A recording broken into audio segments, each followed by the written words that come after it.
ये क्या वाकई पार्टी के अंदर लड़ाई इस कदर शदीद हो गई है कि पार्टी को ये डैमेज कर रही है? देखिए, इसमें तो कोई दो राय नहीं कि पार्टी के अंदर इख्तलाफ है और उसका बरमला इजहार भी किया जा रहा है, कोर कमेटी के अंदर भी किया जा रहा है। पहले तो खबरें आती थी कि कोर कमेटी में कोई इख्तलाफ हुआ, जराए के जरिए चीज पता चलती थी। अब तो बिल्कुल मीडिया के ऊपर, सोशल मीडिया के ऊपर एक दूसरे के ऊपर तनकीद के नश्तर बरसाए जा रहे हैं, तो इसमें तो कोई शक नहीं कि मसला है।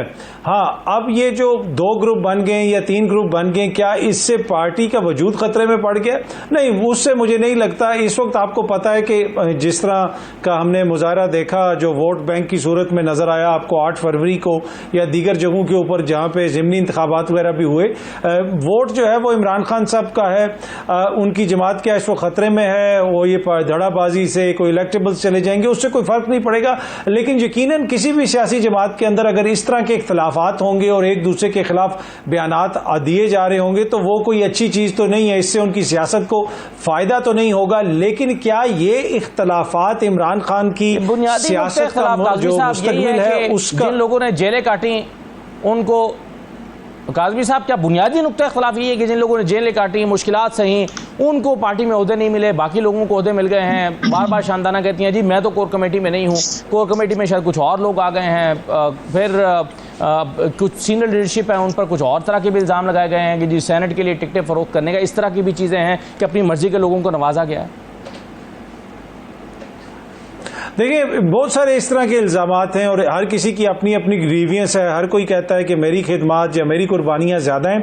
लेकिन जो इंपॉर्टेंट चीज है, जो ओवरऑल मुल्की सियासत की कॉन्टेक्स्ट में जो चीज गौर तलब है कि क्या ये इख्तलाफात, क्या ये बयानात पाकिस्तान तहरीक इंसाफ की मुस्तकबिल की सियासत का फैसला करेंगे, उनके मुस्तकबिल का फैसला करेंगे?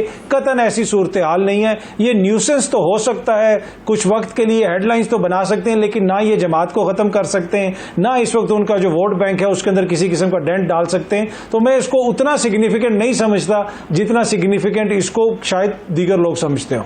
आपका केस जो है इसमें, काज़मी साहब, फवाद साहब जो हैं वो किस कैटेगरी में आते हैं? क्योंकि रऊफ हसन ने इल्जाम लगाया कि ये तो अपनी करप्शन की वजह से जेल काट रहे थे। फवाद कहते हैं मुझ पर तो 4 बोरियां यूरिया उठाने का या 2-3 कुर्सियां उठाने का केस है और एक मोबाइल छीनने का केस है। अब ये जो उनके केस फवाद चौधरी साहब कहते हैं कि मेरे लिए आसान था, हाँ वो कहते हैं मेरे लिए आसान था कि मैं फॉर्म 47 पे एमएनए बनता, वजीर बन जाता, लेकिन मैंने जेल इसीलिए काटी है ना कि मैंने नो कह दिया था। तो मेरी जेल को क्यों नहीं आप जो है वो ऑनर कर रहे हैं, बाकी लोगों की अगर सख्तियों को कर रहे हैं तो? देखिए, इशू ये है कि क्या इमरान खान साहब उनकी कुर्बानी को ऑनर कर रहे हैं या नहीं कर रहे। मैंने नहीं सुना कि इमरान खान साहब ने उनके हवाले से कोई ऐसी बात की हो जहां पे उन पे कोई तनकीद की गई हो या कहा गया हो कि उनको वापस नहीं लेना। बल्कि इमरान खान साहब ने तो एक मौके के ऊपर फवाद चौधरी साहब से मुलाकात की ख्वाहिश का भी इजहार किया और इंतजार पंजोता साहब को कहा कि इमरान उसको फवाद को पैगाम दो कि वो आके मुझसे मिले। फिर वो मुलाकात नहीं हो सकी। तो जो लोग जेल में भी 2 मुलाकातें हो चुकी हैं, जेल में भी इनकी 2 मुलाकातें हुई, आमना सामना मुकाबला हुआ। बिल्कुल बिल्कुल। और इलेक्शन कमीशन वाला वो जो तौहीन इलेक्शन कमीशन का मुकदमा चल रहा था उसके दौरान उधर उनकी मुलाकात भी हुई। तो ये है, अब फवाद चौधरी साहब को जो वो लीडरशिप है जिसको फवाद चौधरी साहब कहते हैं, ना वो 3 में है ना 13 में है, वो नहीं मानती फवाद चौधरी को। तो फवाद चौधरी साहब को उसमें तो मेरा नहीं ख्याल कोई इशू होना चाहिए।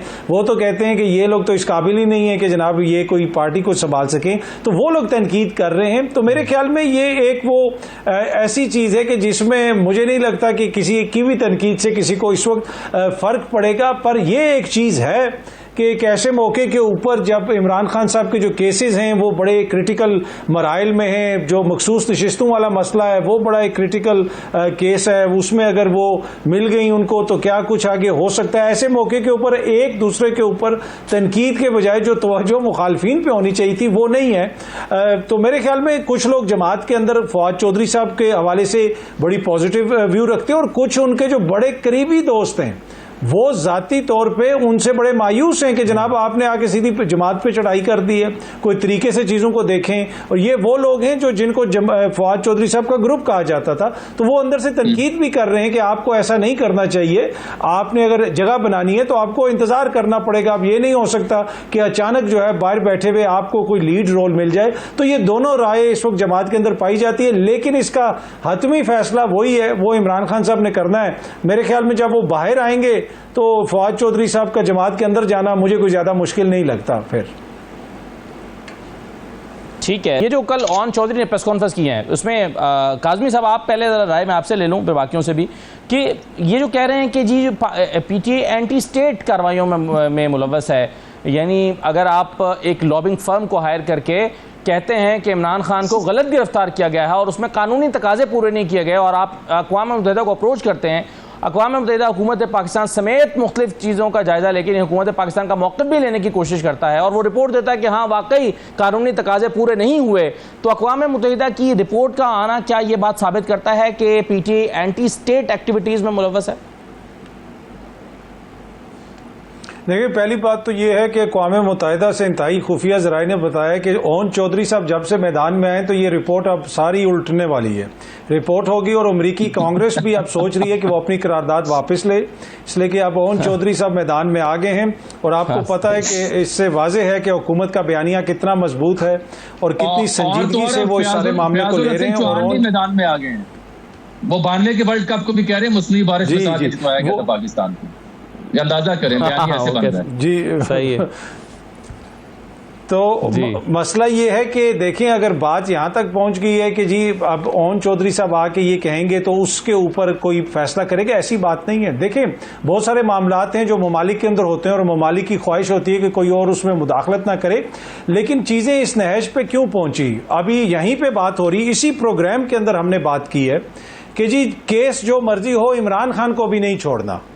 तो भाई फिर क्यों ना अमरीकी कांग्रेस इस पे बात करे, जब हम गुज़िश्ता 2 साल से टीवी पे बैठ के कह रहे हैं कि जी टाइम पे इंतखाबात नहीं होंगे। ये वुज़रा कहते हैं, मैं आप या कोई और सहाफ़ी नहीं, वुज़रा ने कहा कि जनाब इंतखाबात आपने करवाने तो आप करवा लें, नहीं छोड़ेंगे, जो मर्जी हो जाए। राना साहब जो है टीवी पे बैठ के कहते हैं कोई और केस ढूंढ लेंगे, 5 साल के लिए इसको अंदर रखना है, लोग हमें ये कह रहे हैं। ये वो सारी बातें जो तसलसल से हो रही हैं। तो मेरे ख्याल में अगर किसी ने लॉबिंग की है वो हमारे अपने इमैच्योर रवैयों ने, हमारे अपने इकदामात ने 3,500 पीसीओ के आपने एमपीओ के ऑर्डर जो हैं वो जारी कर दिए हैं पंजाब में, और आप कह रहे हैं कि जी आलमी सतह के ऊपर लॉबिंग हो गई। क्या दुनिया अंधी है, बहरी है? ये जो सारे सफीर यहाँ पे बैठे हैं अपने मुल्कों में रिपोर्ट नहीं भेज रहे। तो मसला ये है कि कुछ हमें अपनी अदाओं पे भी गौर करने की जरूरत है। एंड ऑफ द डे अगर खुदा ना खास्ता कोई पाकिस्तान के अंदर नुकसान होता है तो वो किसी एक जमात का नुकसान नहीं है। ये वो चीजें जिसमें सबको देखने की जरूरत है, रूल ऑफ लॉ हो जाए, डेमोक्रेसी हो जाए या दीगर इस तरह के मामलात हो जाएं।